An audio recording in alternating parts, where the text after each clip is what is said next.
Hello guys, তোমাদের সকলকে আরো একবার স্বাগত জানাই।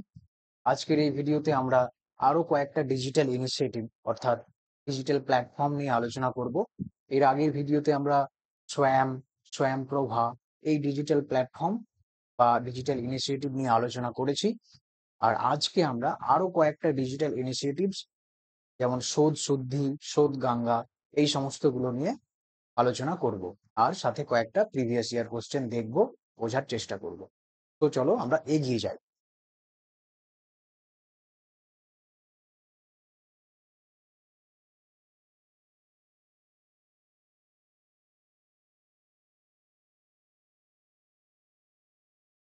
প্রথমে আমরা দেখব শোধ সিন্ধু। শোধ সিন্ধু, এটা দেখবে অনেক সময় ই শোধ সিন্ধু বলেও লেখা থাকে। ই শোধ সিন্ধু।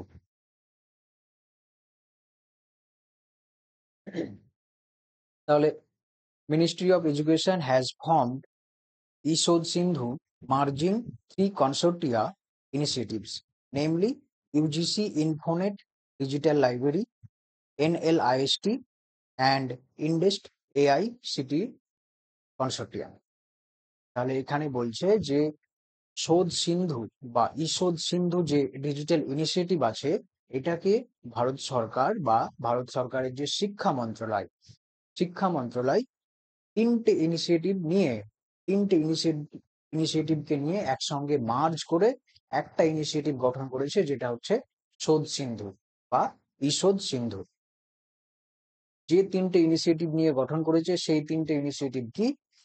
UGC Infonet digital library, NLIST and INDEST AICTE। এই তিনটে ইনিশিয়েটিভকে একসঙ্গে মার্জ করে একটা ইনিশিয়েটিভ গঠন করেছে, যেটা হচ্ছে শোধ সিন্ধু বা ঈষদ সিন্ধু।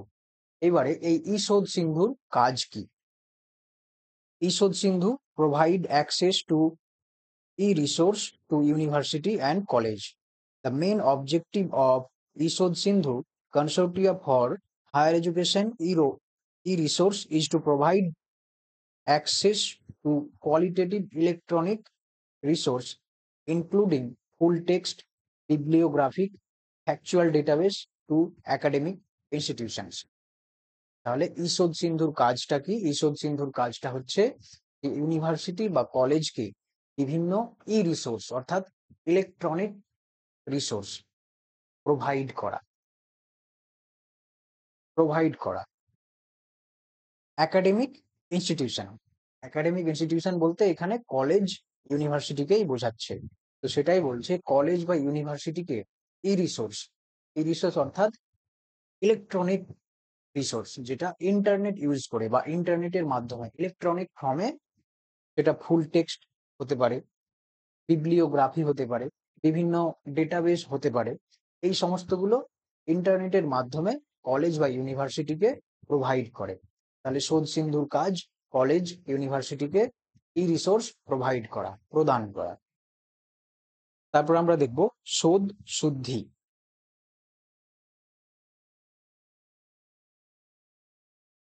শোধ শুদ্ধি, এটা কখনো দেখবে ঈষদ শুদ্ধি বলেও লেখা থাকে। ঈষদ শুদ্ধি। Under the Sodh Shuddhi initiative, university institutions across the country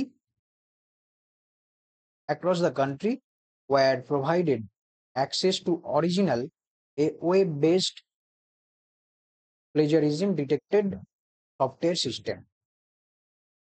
তাহলে শোধ শুদ্ধি কি? শোধ শুদ্ধি বলছে একটা ওয়েব বেসড প্ল্যাটফর্ম বা ওয়েব বেসড একটা সফটওয়্যার সিস্টেম, যেখানে প্লেজারিজম ডিটেক্ট করা হয় অর্থাৎ প্লেজারিজমকে চেক করা হয়। প্লেজারিজম বলতে যখন কোনো রিসার্চার কোনো পেপার লেখে বা কোনো থেসিস লেখে আর কি, তো সেটাকে কতটা কপি পেস্ট করেছে কিনা, আর যদি কপি পেস্ট করেও থাকে তো সেটা কতটা পরিমাণে কপি পেস্ট করেছে কিনা, সেইটা চেক করার জন্য একটা ওয়েব বেসড সফটওয়্যার সিস্টেম হচ্ছে শোধ শুদ্ধি। এখানে সেই পেপার বা ডিজার্টেশন গুলো প্লেজারিজম চেক করা হয়, কপি পেস্ট চেক করা হয়। This initiative was officially inaugurated by former Ministry of Education, September 21 September 2019. তাহলে এই যে প্ল্যাটফর্মটা আছে শুদ্ধি, এটা 2019 সালে 21 সেপ্টেম্বর মিনিস্ট্রি অফ এডুকেশন অর্থাৎ শিক্ষা মন্ত্রণালয় এটাকে গঠন করেছিল। প্লেজারিজম চেকিং ইনিশিয়েটিভ, ওই একই কথা যেটা বললাম যে শোধ শুদ্ধির কাজ হচ্ছে যে প্লেজারিজমকে চেক করা, অর্থাৎ কতটা কপি পেস্ট করেছে সেটাকে চেক করা। তাহলে শোধ শুদ্ধ কি, আই হোপ তোমরা বুঝতে পেরেছো। এরপরে দেখবো শোধ গঙ্গা। তাহলে শোধ গঙ্গা কি? শোধ গঙ্গাও একটা ডিজিটাল ইনিশিয়েটিভ বা একটা website, A repository of Indian thesis and dissertation, launched in 2012 by Indian Council of Social Science Research. It is it is a component of Indian thesis and dissertation, help avoid duplication of research. তাহলে এখানে শোধ গঙ্গা কি? শোধ গঙ্গা বলছে যে Indian council of social science research 2012 সালে এই প্ল্যাটফর্মটা গঠন করেছিল। আর এটা হলো ইন্ডিয়ান থেসিস অ্যান্ড ডিজার্টেশনের একটা কম্পোনেন্ট, অর্থাৎ এই যে প্ল্যাটফর্ম শোধ গঙ্গাতে বিভিন্ন ইন্ডিয়ান যে থেসিস আছে, ডিজার্টেশন আছে, এইগুলো এখান থেকে পাওয়া যায়। এটা একটা ওয়েবসাইট যেখান থেকে বিভিন্ন থেসিস ডিজার্টেশন পাওয়া যায়। Help avoid duplication of research, রিসার্চে যে কোনো রকম ডুপ্লিকেট করা হচ্ছে সেটা সেই জায়গাটাকে অ্যাভয়েড করার জন্য বিভিন্ন থেসিস বা ডিজার্টেশন দেখতে হয়, পড়তে হয়। তো এই থেসিস বা ডিজার্টেশন এই শোধ গঙ্গা যে ডিজিটাল ইনিশিয়েটিভ আছে এখান থেকে পাওয়া যায়। তাহলে শোধ গঙ্গা কি? শোধ গঙ্গা হলো ইন্ডিয়ান থেসিস বা ডিজার্টেশনের জন্য একটা ডিজিটাল ইনিশিয়েটিভ। তারপরে হচ্ছে শোধ গঙ্গোত্রী। শোধ Gangotri an open access repository of Indian research in progress, launched as an initiative by the UGC, Ministry of Human Resource Development, Government of India, and InfieldNet Center. It hosts electronic version of approved synopsis and research proposal submitted by research scholar to university in India. It helped to avoid duplication of research. তাহলে শোধ গঙ্গোত্রী কি? শোধ গঙ্গোত্রী বলছে যেটা ইউজিসির দ্বারা, ministry of human resource development, Bharat সরকার বা ইনক্লিপমেন্ট সেন্টার এরা এই প্ল্যাটফর্মটাকে লঞ্চ করেছিল।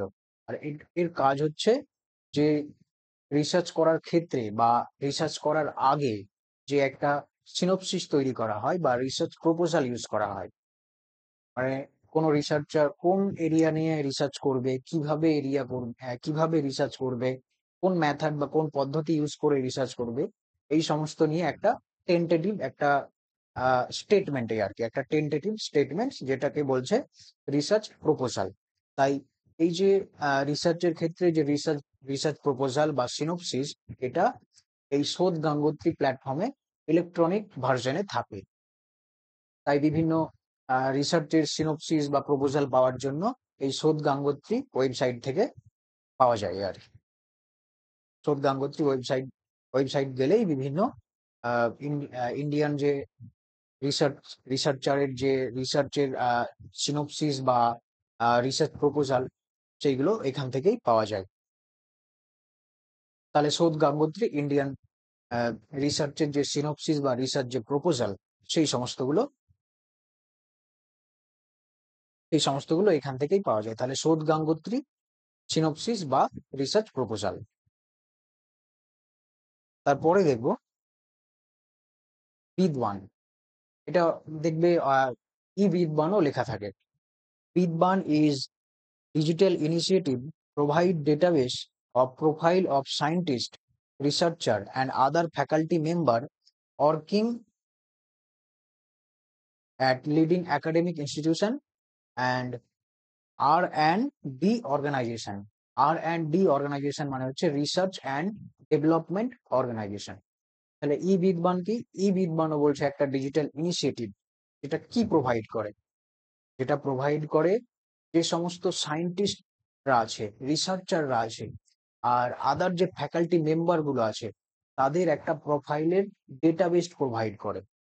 তাহলে ই বিদ্বান হলো একটা ডিজিটাল ইনিশিয়েটিভ যেটা রিসার্চার, সায়েন্টিস্ট, আদার যে ফ্যাকাল্টি মেম্বার গুলো আছে তাদের একটা প্রোফাইলের ডেটা প্রোভাইড করে। তারপর হচ্ছে ফসে। ফসের ফুল ফর্ম হচ্ছে free, libre and open source software for education. তাহলে এডুকেশনের একটা ওপেন সোর্স সফটওয়্যার হলো ফসে, যেটার কাজ হচ্ছে ইমপ্রুভ কোয়ালিটি অফ এডুকেশন। শিক্ষার যে কোয়ালিটি, এডুকেশনের যে কোয়ালিটি আছে সেই কোয়ালিটিকে ইমপ্রুভ করার জন্য একটা ওপেন সোর্স সফটওয়্যার যেটা এডুকেশনে ইউজ করা হয় সেটা হচ্ছে FOSSEE, free, libre and open source software, যেটা national mission on education through আইসিটির একটা প্রজেক্ট, মিনিস্ট্রি অফ এডুকেশন, যেটা শিক্ষা মন্ত্রণালয় ফান্ড দেয়। তাহলে ফসে ওপেন সোর্স সফটওয়্যার, এডুকেশনের একটা ওপেন সোর্স সফটওয়্যার এডুকেশনের কোয়ালিটিকে ইমপ্রুভ করার জন্য। তারপরে দেখবো এনএডি, যার ফুল ফর্ম হচ্ছে national academic depository. National academic depository এটা হলো একটা অনলাইন স্টোর, অনলাইন একটা স্টোর বলা যায়। যেমন আমরা গুগল ড্রাইভ ইউজ করি, গুগল ড্রাইভে আমরা বিভিন্ন ডেটা, বিভিন্ন পিকচার আপলোড করে রাখি, সেভ করে রাখি। তো ঠিক সেই রকমই এই এনডিএ হচ্ছে একটা ন্যাশনাল একাডেমিক ডিপোজিটরি, যেখানে বিভিন্ন marksheet, degree, diploma, certificate, awards এই সমস্তগুলো আপলোড করে সেভ করে রাখা হয়, সেভ করে রাখা হয়। কিন্তু এনএডি বর্তমানে এটি এখন উপলব্ধ নেই। তার পরিবর্তে একটা প্ল্যাটফর্ম এসেছে যেটা হচ্ছে ডিজি লকার, যেটা আমরা জানবো পরবর্তীতে। এরপরে আমরা দেখবো এনডিএল। এনডিএল হচ্ছে national digital library of India. NDL হচ্ছে national digital library, is a free online library that provide a range of learning resource for education. তাহলে এটা একটা digital library, national digital library, যেটা এডুকেশনে বিভিন্ন রিসোর্স প্রোভাইড করে learning এর ক্ষেত্রে, learning এর জন্য। আর এটা হচ্ছে it is India largest digital library for education. ভারতে একটা এডুকেশনের জন্য সব থেকে বড় ডিজিটাল লাইব্রেরি হচ্ছে NDL, national digital library of India. তারপরে DigiLocker. DigiLocker is a cloud-based platform that provides a secure way to store, share, and verify documents, certificate, including academic record. Academic record বলতে সেই marksheet, certificate এই সবগুলো। It is an initiative of the Indian government Digital India program. তাহলে DigiLocker কি? ডিজিলকারও ওই Google ড্রাইভের মতো একটা স্টোর, অনলাইন স্টোর, যেটা হচ্ছে একদম ক্লাউড বেসড,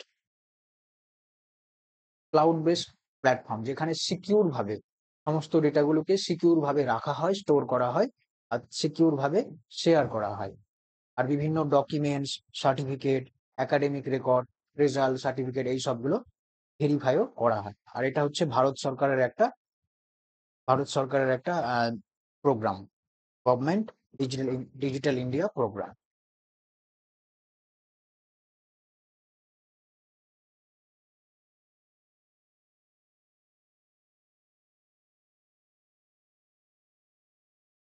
তাহলে আমরা আজকে কি দেখলাম? আজকে প্রথমে আমরা শোধ সিন্ধু দেখলাম। শোধ সিন্ধু যেটা হচ্ছে ইউনিভার্সিটি বা কলেজকে ই রিসোর্স প্রোভাইড করে। তারপরে আমরা বললাম শোধ শুদ্ধি। শোধ শুদ্ধি আমরা বললাম যে প্লেজারিজম ডিটেক্ট করার জন্য একটা ওয়েব বেসড প্ল্যাটফর্ম বা ওয়েব বেসড একটা সফটওয়্যার সিস্টেম, যেটা প্লেজারিজমকে ডিটেক্ট করে। তারপরে আমরা তারপরে আমরা দেখলাম শোধ গঙ্গা। শোধ গঙ্গা অর্থাৎ গঙ্গা, গঙ্গা মানে হচ্ছে বড় একটা জায়গা, গঙ্গা মানে বড় কিছু, তাই এখানে শোধ গঙ্গা বলছে Indian thesis and dissertation. Thesis বা ডিজার্টেশন বড় কিছুকে বোঝাচ্ছে, একটা বড় এরিয়া, একটা বড় এরিয়াকে বোঝাচ্ছে, তাই শোধ গঙ্গা। তাই এটার না এই প্ল্যাটফর্মের নাম দিয়েছে শোধ গঙ্গা, যেটা ইন্ডিয়ান থেসিস বা ডিজার্টেশনের সঙ্গে অ্যাসোসিয়েটেড। তারপরে আমরা বললাম শোধ গঙ্গোত্রী। গঙ্গা হচ্ছে বড়, গঙ্গোত্রী হচ্ছে তারই একটা ছোট পার্ট, তাই গঙ্গোত্রীক একটা তাই এখানে রিসার্চ যে সিনোপসিস, রিসার্চ যে প্রপোজাল, সেটা ডিজার্টেশন বা থেসিসের তুলনায় ছোট পার্ট, তাই এটা এই প্ল্যাটফর্মের নাম দিয়েছে শোধ গঙ্গোত্রী। তাহলে শোধ গঙ্গোত্রী রিসার্চ প্রপোজাল বা সিনোপসিসের সঙ্গে অ্যাসোসিয়েটেড। তারপরে আমরা বললাম ই বিদ্বান। ই বিদ্বান একটা ডিজিটাল ইনিশিয়েটিভ, যেটা বিভিন্ন সায়েন্টিস্ট, রিসার্চার, আদার যে ফ্যাকাল্টি মেম্বার গুলো আছে তাদের একটা প্রোফাইলের ডেটাবেস প্রোভাইড করে। তারপরে আমরা বললাম খসে। খসে একটা ওপেন সোর্স সফটওয়্যার, এডুকেশনের ক্ষেত্রে ইউজ করা হয় এডুকেশনের কোয়ালিটিকে ইমপ্রুভ করার জন্য, যেটা ভারত সরকার ফান্ড দেয়, আর যেটা হচ্ছে national mission on educational through আইসিটির একটা প্রজেক্ট। তারপরে আমরা বললাম ন্যাশনাল একাডেমিক ডিপোজিটরি, একটা অনলাইন স্টোর, যেখানে বিভিন্ন মার্কশিট, ডিপ্লোমা, সার্টিফিকেট এই সবগুলো আপলোড করে স্টোর করে রাখা হয়। তারপরে আমরা বললাম এনডিএল, ন্যাশনাল ডিজিটাল লাইব্রেরি, যেটা ভারতের একটা সব থেকে বড় লার্জেস্ট একটা ডিজিটাল লাইব্রেরি, যেটা বিভিন্ন রিসোর্স অর্থাৎ কন্টেন্ট, ম্যাটেরিয়াল, বুকস, আর্টিকেল এই সমস্তগুলো প্রোভাইড করে। তারপরে আমরা বললাম ডিজিলকার। ডিজিলকার একটা অনলাইন ক্লাউড বেসড প্ল্যাটফর্ম, যেখানে একদম সিকিউর ভাবে ডেটা স্টোর করে রাখা হয়, শেয়ার করা হয়, বিভিন্ন ডকুমেন্ট, সার্টিফিকেট, একাডেমিক রেকর্ডস এইসবগুলো ভেরিফাই করা হয়। আর এটা হচ্ছে ভারত সরকারের একটা প্রোগ্রাম। তো আশা করি আজকে যে সমস্ত ডিজিটাল ইনিশিয়েটিভস গুলো নিয়ে আলোচনা করলাম, তোমরা আশা করি বুঝতে পেরেছো। এরপর আমরা কয়েকটা কোশ্চেন দেখব। তো ফার্স্ট কোশ্চেন আছে যে ম্যাচ দ্য লিস্ট অন, আর একটা হচ্ছে লিস্ট টু, ডিজিটাল ইনিশিয়েটিভ আর পারপোস। এখানে নাম দিয়ে দিয়েছে চারটে ডিজিটাল ইনিশিয়েটিভের, আর সেটা কোন ক্ষেত্রে ইউজ করা হয়। ফার্স্ট বলছে শোধ সিন্ধু, সেকেন্ড বলছে শোধ গঙ্গোত্রী, থার্ড বলছে শোধ শুদ্ধি, ফোর্থ বলছে ফসেট। লিস্ট টু এ বলছে first post synopsis for research topic in Indian university. Second বলছে free library and open source software for education. Third বলছে provide access to e resource to university and college. Fourth বলছে plagiarism checking initiative aim to ensure originality in academic writing. তাহলে আমরা উপরে আলোচনা করলাম যে ফসে হচ্ছে ওপেন সোর্স সফটওয়্যার। তারপরে আমরা বললাম যে শোধ শুদ্ধি মানে শুদ্ধি অর্থাৎ শুদ্ধ করা, যে পেপার লেখা হলো বা কোনো ডিজার্টেশন লেখা হলো, তো সেখানে কোনো রকম ভুল আছে কিনা, সেখানে কোনো রকম অন্য জায়গা থেকে কপি করেছে কিনা, তো সেইটাকে আরো শুদ্ধ করার জন্য, চেক করার জন্য, প্লেজারিজম চেক করার জন্য যে প্ল্যাটফর্ম ইউজ করা হচ্ছে সেটা হচ্ছে শোধ শুদ্ধি। তাই এখানে শুদ্ধ করা হচ্ছে ওই জন্যই এটার নাম দিয়েছে শোধ শুদ্ধি। তাই শোধ শুদ্ধি আমরা উপরে দেখলাম যে প্লেজারিজমের ক্ষেত্রে শোধ গঙ্গোত্রী ছোট এরিয়া বোঝাচ্ছে, তাই আমরা দেখেছিলাম যে রিসার্চ প্রপোজাল বা সিনপসিস। তারপরে আমরা দেখেছিলাম শোধ সিন্ধু ইউনিভার্সিটি বা কলেজকে ই রিসোর্স প্রোভাইড করছে। তাহলে আমরা দেখবো A3, option two is right answer. তারপরে দেখবো, তারপরে বলছে which of the following digital initiative provide database of profile of scientists, researcher, and other faculty member working at leading academic institutions and research and organization।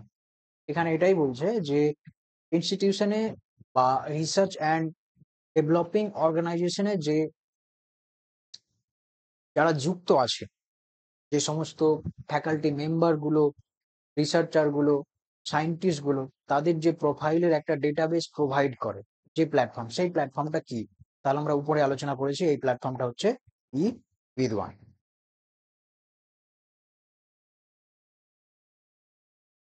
So আশা করি তোমরা সবকিছুই বুঝতে পেরেছো। যে সমস্ত ডিজিটাল ইনিশিয়েটিভ নিয়ে আলোচনা করলাম, আমরা দুটো প্রিভিয়াস ইয়ার কোশ্চেনও দেখলাম।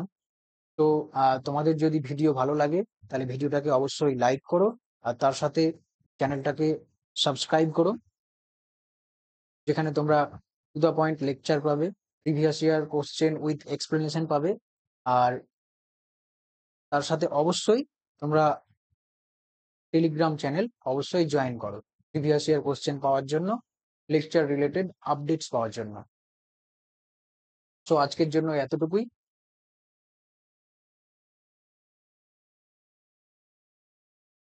Keep learning, keep going, keep sharing.